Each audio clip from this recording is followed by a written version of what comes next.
So we actually have a survey out. We're looking for a wide variety of folks to answer a lot of asset management type questions in there, everything from budgeting to staffing and all of like the ISO 55,000, kind of categories. And what we're doing is we're looking at that information, kind of a benchmarking study that we're going to kind of preload the conference session with.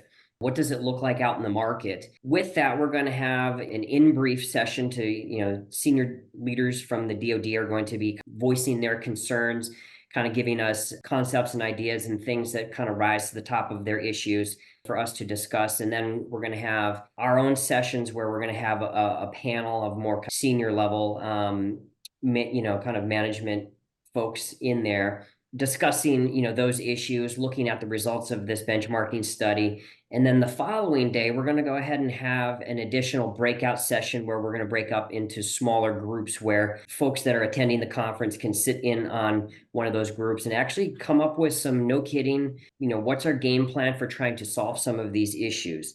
The ultimate, outcome from this is what's known as an IGE, an industry government engagement, where it's more of a formalized research project where we go out and understand and develop, the different courses of actions on how we might solve some of those particular problems, and then bring those recommendations back to the SAMI environment, where then the whole industry, the Department of Defense, can kind of move out and doing that, making those recommended changes. So it can be everything from, like a policy change is one thing, the way we do business is another thing.